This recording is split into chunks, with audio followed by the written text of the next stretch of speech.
Hello नमस्कार प्यारे विद्यार्थियों, कैसे हो। आज की इस वीडियो में हम बात करने वाले हैं हम क्लास ट्वेल्थ के मोस्ट वीवीआई ऑब्जेक्टिव क्वेश्चन रहेगा, जिसमें हम यहाँ पे टोटल 100 ऑब्जेक्टिव क्वेश्चन के बारे में बात करेंगे यहाँ, जिससे आपको क्लास ट्वेल्थ में का अगर आप एग्ज़ाम 2027 में देने वाले हैं 2027 में, तो ये सभी सवाल आपके लिए बहुत ही ज़्यादा इम्पोर्टेंट सवाल है। तो ज़रूर से लास्ट तक देखिएगा। वीडियो में नए हैं तो हर दिन आपको यहाँ पे ऑब्जेक्टिव क्वेश्चन का, सब्जेक्टिव क्वेश्चन का, सभी का यहाँ पे क्वेश्चन कराया जाता है, तो वीडियो को मिस तो मत कीजिएगा। चलिए यहाँ से स्टार्ट करते हैं हम अपने क्वेश्चन नंबर 1 की तरफ से, बिना टाइम को गवाए हुए क्वेश्चन नंबर 1 से स्टार्ट करते हैं। और आपको इसका पीडीएफ चाहिए तो आपको नीचे में एक डिस्क्रिप्शन बॉक्स में टेलीग्राम का लिंक मिल जाएगा, वहाँ से जाके आप ज्वाइन कर सकते हो टेलीग्राम। चलिए क्वेश्चन नंबर 1 कहता है बात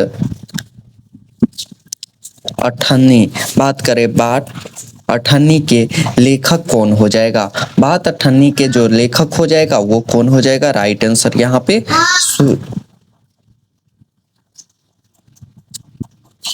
चलिए तो यहाँ पे राइट आंसर हो जाएगा सुदर्शन हो जाएगा।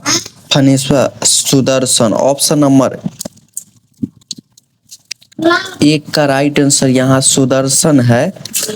यहाँ पे सुदर्शन ऑप्शन में नहीं है, लेकिन यहाँ पे थोड़ा टाइपिंग मिस्टेक कर दिया है, यहाँ पे हो जाएगा सुदर्शन।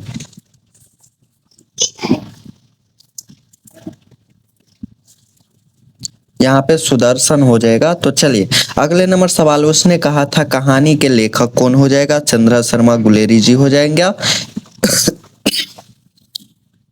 उसने कहा था कहानी है, उसने कहा था क्या एक कहानी है जिसके लेखक चंद्रा शर्मा गुलेरी जी है। ऑप्शन नंबर जिन्होंने ए सोचा है उन सभी का सही जवाब हो जाएगा। चलिए तीसरे नंबर सवाल की ओर चलते हैं। तीसरा नंबर सवाल कहता है सिपाही की मां रचना है। बात करें यहाँ पे सिपाही की माँ के किसकी रचना है, तो ये मोहन राकेश की रचना है। सिपाही की माँ मोहन राकेश की रचना है। चलिए अगले नंबर सवाल कहता है ओ सदा नीरा के रचनाकार कौन है। ओ सदा नीरा जगदीश चंद्र माथुर हो जाएंगे। जगदीश चंद्र माथुर। ओ सदा नीरा के लेखक कौन हो जाएगा। जगदीश चंद्र माथुर। तो यहाँ पे हमारा जगदीश चंद्र माथुर हो जाएगा।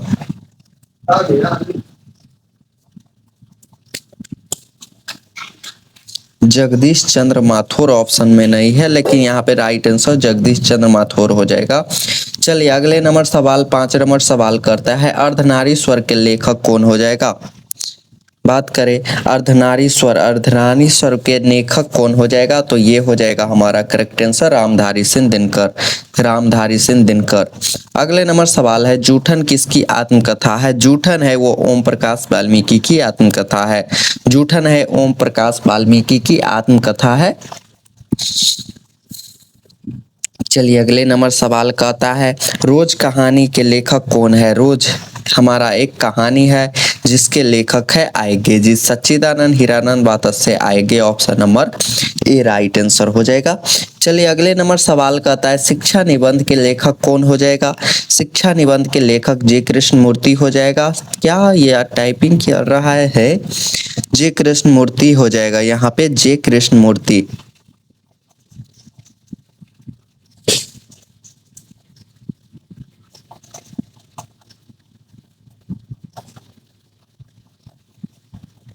जे कृष्णमूर्ति जी हो जाएंगे। शिक्षा निबंध के लेखक कौन है। जे कृष्णमूर्ति। चलिए अगले नंबर सवाल है 9 नंबर सवाल कहता है हमारा कवि कविता के रचयिता कौन है। कवि कविता के रचयिता कौन हो जाएगा।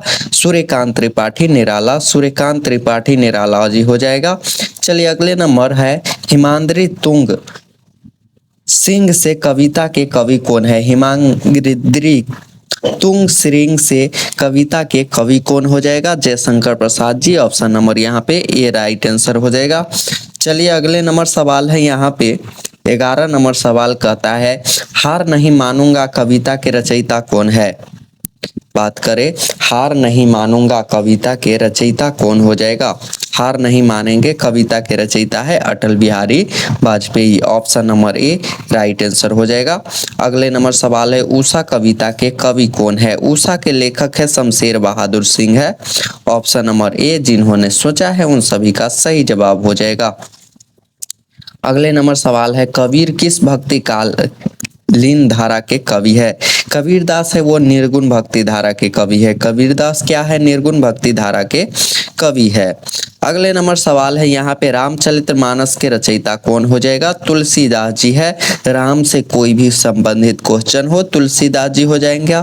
कृष्ण से कोई भी संबंधित हो वो सूरदास हो जाएगा। और कबीरदास की बात करें तो ये तो है हमारा निर्गुण, यानी निर्गुण से कोई भी संबंधित हो तो वो तुलसीदास कबीरदास जी हो जाएगा। चलिए अगले नंबर सवाल है सूर सागर की रचना किसने की है? तो ये सूरदास ने किया है। सूर सागर के लेखक सूरदास है। अगला है बिहारी सतसई के रचयिता कौन हो जाएगा? बिहारी हो जाएगा। बिहारी सतसई के रचयिता कौन है? तो बिहारी हो जाएगा। चलिए अगले नंबर सवाल कहता है रसीम रथी के रचयिता कौन हो जाएगा? तो रसीम रथी के जो रचयिता है वो हमारा Ramdhari Singh Dinkar. Option number a right answer हो जाएगा। अगला है मधुशाला के लेखक कौन हो जाएगा? मधुशाला है हरिवंश राय बच्चन जी ने लिखा है। मधुशाला किसने लिखा है? हरिवंश राय बच्चन जी ने। चलिए अगले नंबर सवाल है कामायनी किसकी प्रसिद्ध रचना है? कामायनी के लेखक कौन है? तो ये जयशंकर प्रसाद जी हो जाएगा। कामायनी किसके लेखक प्रसिद्ध रचना है? तो जयशंकर प्रसाद जी की है। अगला है मौला आंचल के लेखक कौन है? फणीश्वर नाथ रेणु। मौला आंचल के लेखक कौन हो जाएगा? Phanishwar Nath Renu ji. Option number a right answer हो जाएगा। चलिए अगले नंबर सवाल है गोदान के लेखक कौन हो जाएगा? बात करें गोदान के लेखक है प्रेमचंद्र जी हो जाएगा। Option number a. अगला है यहाँ पे गबन। गबन उपन्यास के रचयिता कौन है? गबन है वो प्रेमचंद्र की रचना है। गबन है किसकी रचना है? प्रेमचंद्र की रचना है। अगला कहता है निर्मला। निर्मला किस लेखक का उपन्यास है? निर्मला किस लेखक का उपन्यास है? ये प्रेमचंद्र का हो जाएगा। प्रेमचंद्र। Option number a. अगला है कफन कहानी के लेखक कौन हो जाएगा? कफन कहानी है जिसके लेखक है प्रेमचंद्र। कफन के लेखक है प्रेमचंद्र। चलिए आगे बढ़ते हैं 25 नंबर सवाल की ओर। कहता है पंच परमेश्वर कहानी किसने लिखी है? पंच परमेश्वर जो कहानी है वो प्रेमचंद्र जी ने लिखा है। Option number a right answer हो जाएगा। अगला है ईदगाह कहानी का मुख्य पात्र कौन है? हामिद हो जाएगा। ईदगाह कहानी के मुख्य पात्र हामिद हो जाएगा। चलिए अगले नंबर सवाल है यहाँ पे दो बैलों की कथा। दो बैलों की कथा के लेखक कौन हो जाएगा? दो बैलों की कथा प्रेमचंद्र की है। दो बैलों की कथा प्रेमचंद्र की। अगला है साकेत के रचयिता कौन है? साकेत के रचयिता मैथिली शरण गुप्ता हो जाएगा। Option number a right answer हो जाएगा। मैथिली शरण गुप्ता जी। चलिए आगे बढ़ते हैं 29 नंबर सवाल की ओर। भारत भारतीय किसकी रचना है? भारत भारतीय है वो किसकी रचना है? मैथिली शरण गुप्ता की है। मैथिली शरण गुप्ता की। Option number a right answer हो जाएगा। अगले नंबर सवाल कहता है परिमल काव्य संग्रह के रचयिता कौन है? परिमल काव्य संग्रह के रचयिता है सूर्यकांत त्रिपाठी निराला हो जाएगा। Option number a right answer हो जाएगा। चलिए आगे बढ़ते हैं यमा काव्य संग्रह के रचयिता कौन है? तो यमा के जो लेखक है यमा के काव्य संग्रह है। यमा एक काव्य है जिसके लेखक महादेवी वर्मा जी है। Mahadevi Verma. Option number a right answer हो जाएगा। अगला नंबर सवाल कहता है पुष्प की अभिलाषा कविता के कवि कौन हो जाएगा? पुष्प की अभिलाषा माखनलाल चतुर्वेदी। माखनलाल चतुर्वेदी जी हो जाएगा। चलिए आगे बढ़ते हैं झांसी की रानी कविता किसने लिखी है? झांसी की रानी है वो हमारा सुभद्रा कुमारी चौहान ने लिखा है। अगले नंबर वह तोड़ती पत्थर कविता के कवि कौन है? वह तोड़ती पत्थर के कविता के कवि सूर्यकांत त्रिपाठी निराला जी हो जाएगा। चलिए आगे बढ़ते हैं यहाँ से 35 नंबर सवाल कहता है कुरुक्षेत्र महाकाव्य के रचयिता कौन है। कुरुक्षेत्र महाकाव्य के रचयिता रामधारी सिंह दिनकर जी हो जाएगा ऑप्शन नंबर यहाँ पे। जिन्होंने ये सोचा है उन सभी का राइट आंसर। उर्वशी के लेखक कौन हो जाएगा, रामधारी सिंह दिनकर जी हो जाएगा। इन्हें है जो साहित्य अकादमी पुरस्कार ज्ञानपीठ पुरस्कार से सम्मानित किया गया था 1972 ईस्वी में। 1972 ईस्वी में है जो इन्हें ज्ञानपीठ पुरस्कार से सम्मानित किया गया था। चलिए अगले नंबर सवाल है यहाँ पे गीतांजलि। गीतांजलि के रचयिता कौन हो जाएगा। गीतांजलि के लेखक है रविंद्रनाथ ठाकुर। रविंद्रनाथ ठाकुर। अगला है गीतांजलि के लिए रविंद्रनाथ ठाकुर को कौन सा है जो पुरस्कार मिला था, तो ये नोबेल पुरस्कार मिला था। Option number a right answer हो जाएगा, नोबेल पुरस्कार। चलिए आगे बढ़ते हैं। राष्ट्र कवि के नाम से कौन प्रसिद्ध है। राष्ट्र कवि के नाम से है जो कौन सा लेखक है जो प्रसिद्ध है, तो वो हो जाएगा हमारा Ramdhari Singh Dinkar. Option number a right answer. अगले नंबर सवाल कहता है कलम का सिपाही किसकी जीवनी है। कलम का सिपाही किसकी जीवनी है, प्रेमचंद्र की हो जाएगा। Option number a right answer हो जाएगा। चलिए अगले नंबर सवाल है 41 नंबर सवाल कहता है आषाढ़ का एक दिन। आषाढ़ का एक दिन के लेखक कौन है, ये मोहन राकेश जी हो जाएगा। Option number a. अगला है अंधा युग के रचयिता कौन है। अंधा युग के रचयिता है धर्मवीर भारत हो जाएगा, Dharamvir Bharat. Option number a right answer हो जाएगा। चलिए आगे बढ़ते हैं यहाँ से। तमस उपन्यास के लेखक कौन हो जाएगा। तमस। तमस क्या है, एक उपन्यास है जिसके लेखक है Bhishma Sawhney. Bhishma Sawhney. Option number a right answer हो जाएगा। अगला है राग दरबारी के लेखक कौन हो जाएगा, तो श्रीलाल शुक्ला। श्रीलाल शुक्ला जी हो जाएगा। चलिए अगले नंबर सवाल है यहाँ पे 45 नंबर सवाल। 45 का आता है चित्रलेखा उपन्यास के लेखक कौन है। चित्रलेखा उपन्यास के लेखक है भगवतीचरण वर्मा। भगवतीचरण वर्मा हो जाएगा। अगला है नदी के द्वीप के लेखक कौन हो जाएगा, तो ये आयगे जी हो जाएगा। Option number a right answer हो जाएगा, आयगे जी। चलिए आगे बढ़ते हैं यहाँ से। परख। परख उपन्यास के लेखक कौन हो जाएगा। परख उपन्यास के लेखक है वो हो जाएगा जैनेन्द्र कुमार। जैनेन्द्र कुमार हो जाएगा। अगला है शेखर एक जीवनी के लेखक है आयगे जी है। शेखर एक जीवनी के लेखक आयगे जी हो जाएगा। चलिए अगले नंबर सवाल है गुनाहों का देवता। गुनाहों का देवता के लेखक कौन है, तो ये धर्मवीर भारतीय। धर्मवीर भारतीय। अगला है झूठा सच उपन्यास के लेखक है यशपाल। झूठा सच उपन्यास के लेखक Yashpal. Option number a right answer हो जाएगा। चलिए आगे बढ़ते हैं यहाँ से। राष्ट्रभाषा के रूप में भारत में किस भाषा को मान्यता प्राप्त है। राष्ट्रभाषा के रूप में है जो भारत में है जो किस भाषा को है जो मान्य प्राप्त है, तो वो हमारा इनमें से तो हमारा कोई नहीं हो जाएगा। इसमें कोई भी भाषा यहाँ पे अभी नहीं है, क्योंकि भारतीय संविधान के अनुसार है क्या राष्ट्रभाषा नहीं है। ये सभी हमारा क्या राष्ट्रभाषा नहीं है।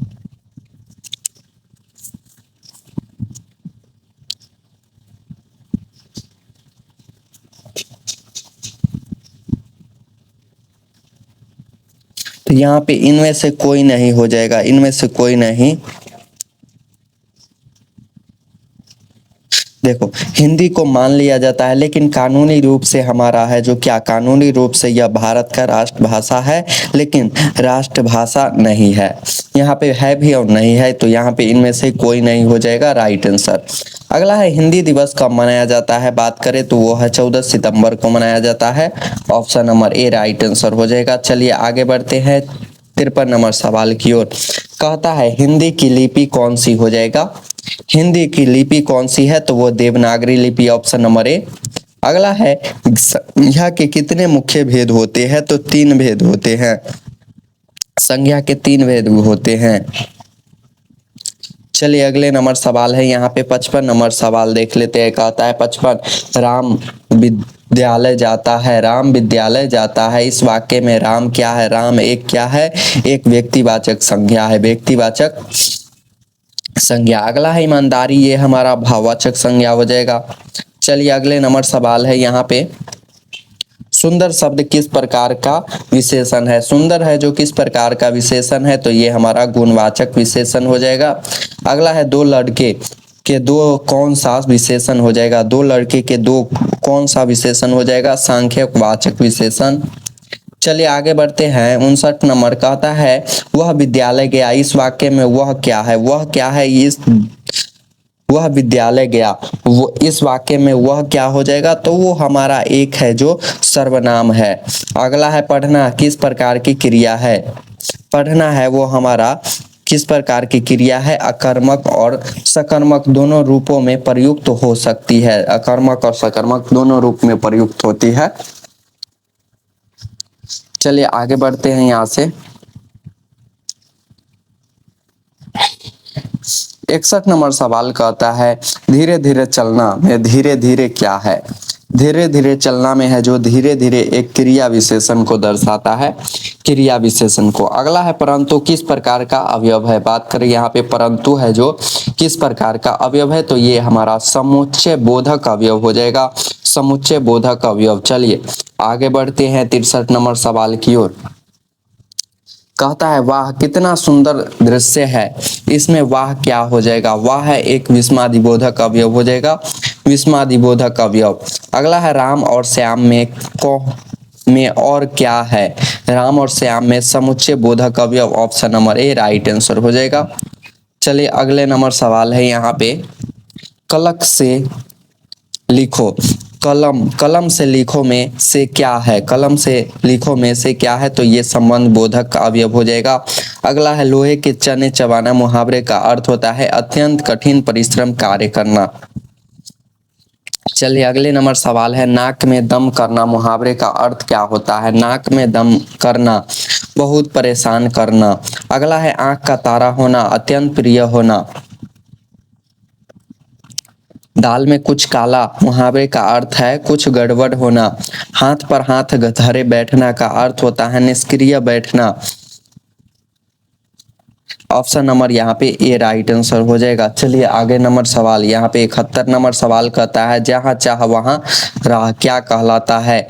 जहाँ चाह वहाँ राह वो लोकित कहलाता है। चलिए अगला है जैसी करनी वैसी भरनी का क्या कहलाता है? जैसी करनी वैसी भरनी बहुत बार एग्जाम में पूछा हुआ सवाल है। यहाँ पे 72 कहता है राइट आंसर यहाँ पे लोकित हो जाएगा। इसका भी अर्थ क्या हो जाएगा? लोकित। चलिए अगले नंबर सवाल है यहाँ पे जल का पर्यायवाची शब्द क्या होता है? जल का होता नीर हो जाएगा। चलिए अगला है सूर्य का पर्यायवाची क्या होता? रवि होगा। चलिए आगे बढ़ते हैं चंद्रमा का पर्यायवाची क्या हो जाएगा? चंद्रमा के शशि। Option number a. अगला है यहाँ पे अंधकार का विलोम क्या होता है? प्रकाश हो जाएगा। Option number a right answer हो जाएगा। चलिए अगले नंबर सवाल है लाभ का विलोम क्या होता है? हानि होगा। सत्य का विलोम क्या होगा? असत्य होगा। अगला है यहाँ पे विद्यार्थी शब्द में कौन से पढ़ते हैं? विद्यार्थी लास्ट में क्या आ रहा है? अर्थी। Option number a right answer हो जाएगा। दुर्भाग्य शब्द का उपसर्ग क्या हो जाएगा? दुर। Option number a right answer हो जाएगा। चलिए आगे बढ़ते हैं रामचरितमानस की भाषा कौन सी है? तो वो अवधी भाषा में है। ऑप्शन नंबर ए। सूरसागर की भाषा क्या है? ब्रज भाषा है। Option number a right answer हो जाएगा यहाँ पे। अगले नंबर सवाल है कबीर की रचना में मुख्य संग्रह क्या कहलाता है? कबीर की रचना में मुख्य संग्रह को हम बीजक कहते हैं। ऑप्शन नंबर यहाँ पे ए राइट आंसर हो जाएगा यहाँ पे। चलिए तो अगले नंबर सवाल की ओर 84 कहता है रहीम किस मुगल शासक के दरबार के प्रसिद्ध कवि था? तो अकबर हो जाएगा। Option number a right answer हो जाएगा यहाँ पे। अगला है महादेवी वर्मा किस साहित्य आंदोलन से संबंधित है? तो छायावाद से है। Option number a right answer हो जाएगा। कामायनी किस साहित्य विद्या की रचना है? तो महाकाव्य। Option number a right answer हो जाएगा। महाकाव्य की है। चलिए अगले नंबर सवाल है यहाँ पे रसीम रथी की का मुख्य पात्र कौन सा हो जाएगा? रसीम रथी के लेखक है वो हमारा कर्ण हो जाएगा। रसीम रथी के लेखक कर्ण। चलिए अगला है मधुशाला किस काव्य विद्या की रचना है? तो काव्य संग्रह। Option number a right answer हो जाएगा। अगले है झांसी की रानी कविता किस वीरांगना से आधारित है, तो वो रानी लक्ष्मीबाई से है। अगला है पुष्प की अभिलाषा कविता मुख्य भाव क्या है, देशभक्ति। Option number a right answer हो जाएगा। अगले नंबर सवाल है भारत भारतीय का मुख्य विषय क्या है, राष्ट्र प्रेम है। अगला नंबर साकेत का प्रमुख पात्र क्या हो जाएगा, उर्मिला। साकेत का प्रमुख पात्र उर्मिला हो जाएगा। चलिए अगले नंबर सवाल है राष्ट्रकवि रामधारी सिंह दिनकर का जन्म किस राज्य में हुआ था, तो वो बिहार में हुआ था। Option number a. अगला है गोदान का मुख्य पात्र है, होरी हो जाएगा। गोदान का मुख्य पात्र कौन हो जाएगा, तो होरी हो जाएगा। राइट आंसर क्या हो जाएगा, ऑप्शन नंबर यहाँ पे ए राइट आंसर हो जाएगा। आगे बढ़ते हैं यहाँ से, ईदगाह कहानी का हमीद मेले से क्या खरीदा था, चिमटा खरीदा था। अगला है कफन कहानी के मुख्य पात्र कौन सा हो जाएगा। कफन कहानी के जो मुख्य पात्र है वो हमारा घूसी और माधव हो जाएगा। Option number a right answer हो जाएगा। पंच परमेश्वर में कहानी में दो मित्र कौन है। पंच परमेश्वर जो कहानी है वो है जुम्मन शेख और अलगू चौधरी। चलिए अगला है मौला आंचल किस आंचल पर आधारित उपन्यास है, तो मिथिला पूर्णिमा क्षेत्र से है। अगले नंबर सवाल है हिंदी साहित्य के आदिकाल के किस नाम से जाना जाता है, तो ये विरागाथा काल के नाम से जाना जाता है। अगला है आधुनिक हिंदी साहित्य की प्रथम आचार्य किसे का माना जाता है। राइट आंसर इसका क्या हो जाएगा, आप कमेंट में जरूर से बताइएगा। वीडियो अच्छा लगे तो एक लाइक एक सब्सक्राइब जरूर से